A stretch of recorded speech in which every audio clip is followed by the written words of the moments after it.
as you know, I work for a specific authority. Not gonna say that name because them folk gonna check everything and call me in the office and tell me some shit that I don't want to hear, Gestapo style, and we ain't doing all that. Uh, this is the first time in a long time I haven't worked overtime, and it feels actually good being like a human being, like being able to just wake up, go to the gym, back in the gym, doing some light shit, not really heavy weights. Those days is over for me, like clanging and banging the big shit, but just isolating body parts, low weight, high rep, stuff like that. Still scared to get on the fucking treadmill, like the Stairmaster, excuse me. That fucking machine scares the bejesus out of me. But I'm gonna get back on that.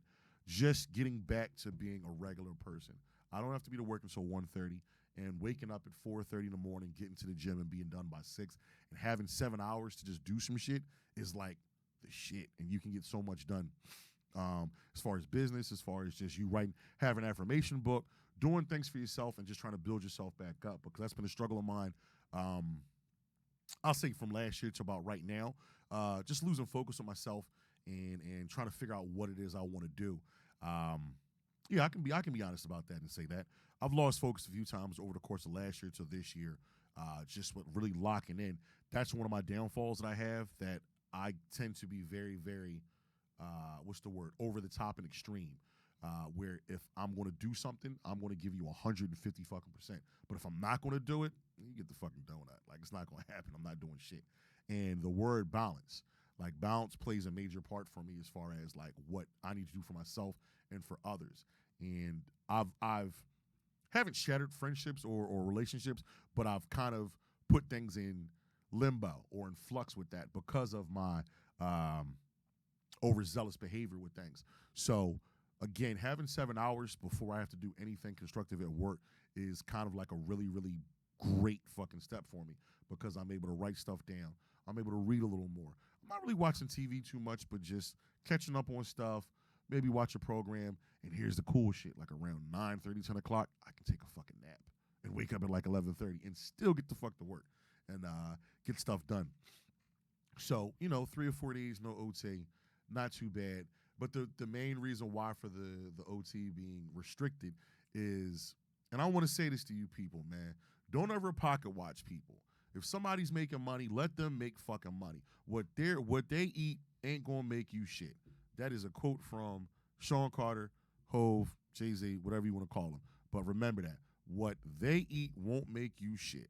And that seems to be an issue of where I work. We have a group of people that are literally single-handedly watching people and how many hours they work and where they're working and how they're working. And they're critical of other people instead of just focusing on your fucking self. Literally, where we work, it is a open bag. Like, they open up the money and it's just here. Here, do you want money? Come on in. The hardest part about my job, and anybody that works here, anybody that works at the authority knows this, the hardest part of the job is just getting there. Once you get there, I'm not going to say time flies, but your time moves. And for people to watch specifically a young lady work 5 days, she works 16 to 18 hours a day for 5 days straight. It's a pretty good paycheck. But to watch them and then feel slighted in some type of way that they weren't able to receive that influx of overtime, they decided to call the union. And once you get the union involved where we work at, that's when everything just gets hit, the big reset button. They hit the reset, we got to do this, we got to do that, and everything goes by the fucking book. And, there's a rotation, it's a lot of stuff. I'm using some jargon that might not make sense to you guys, but there's just a protocol with how things are supposed to be. And like with this, I'm not signing nothing, I'm not doing anything. Yo, call me or I'm showing up, and that's how it's going to go. So that's kind of what's going on right now, and it's not really a good fucking place, but I'm in a good headspace, and it's been a while for me to be in this good headspace, man. Met some new people. Shout out to my colleague, constituent. You know who you are. I appreciate you and the feedback, and we're going to do some things, and hopefully this transpires into something a little more fruitful and beneficial for both people. I'm just in a good space, man. I don't really have a lot. Just it's fucked up that like the money's cut, but my mental space and everything else is good. The pairing up and the other stuff, not too much stuff has been going on at the job with like attacks and other things. They caught the young man, because the guy was 19. They caught the young man that attacked the young lady at 4:30 in the morning by gunpoint. He was 20 years old, turned himself in with his mother. I'm starting to notice the trend with that, where these children are out here doing this stupid shit. They're turning themselves in with their mothers. And that's when you watch the video and they walk into the police district or they're walking to their lawyer's office and you see how young these kids are, that's when I have the moment like, Jesus Christ, we really have to do something here, man. We've got to find a way to bridge the gap with these kids and what's going on. And maybe I've said this, maybe I haven't, but I don't know if it's the music. I don't know if it's the movies. I don't know. But something's got to give. Something has got to fucking give. And maybe I said this. I'm not upset with these new young rappers, right? I used to be. But I grew up in an era where, I don't know, Swaggy T, maybe you heard this song or not. There was a song called Self-Destruction. You ever heard that song before? With like KRS-One, Heavy D, Queen Latifah. It's like a super duper 80s, 90s songs called Self-Destruction because in the 80s and 90s, that was like the AIDS crack era. So like it was basically what's going on right now except for it was with crack. But all the influential MCs or rappers at that time, it was like 30 people on one song. And it was all like, yo, stop the violence, stop the violence. And I wonder if, because these kids are so, I don't want to say manipulated, because these kids are so infatuated and so consumed with this op culture and this murderous type of shit that they're listening to via like Lil Durk. I don't even know half these fucking littles and bigs and babies. I don't know all of them, but I know it's the same shit. It's all op culture. If they were to just get together and do something opposite of op culture, would those kids listen? Would those kids want to listen? If they did, if they could find a way to do like a tour or like an album, it don't got to be like, oh, peace in the streets, hugs, handshakes, kisses. It don't got to be that, but just give us different concepts. Give us a story about how, like, just give us a different story. Give us a different perspective. Everything's just murder, death, kill, slide. I got the pole. I got this. I got that.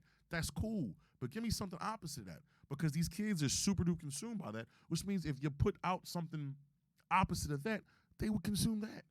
And do it for 2 months. Do it for 3 months. See if the kids listen. Because there's something going on with these 10 to 19-year-old children that are just smoking shit. I'm bringing up the age, and I'm bringing up, like, violence and children involved in violence, whether directly or indirectly. We talked about a group of 7 kids that attacked the 73-year-old man and killed him. 4 days ago, or 5 days ago, one of the children, a 13 or 14-year-old girl, I don't know how, but she was outside and don't really know what happened. There's not a lot of details. She was shot in the face. Help me understand that. You were involved in a homicide. You threw a cone at someone that led to that person's ticket getting punched. You are outside, which means your mother or father or grandma, auntie, whoever you are, clearly doesn't know where you are or your whereabouts. Where is the fucking disconnect? What the fuck is going on? If I can't compare my generation to this one, but I'm going to do something slight here.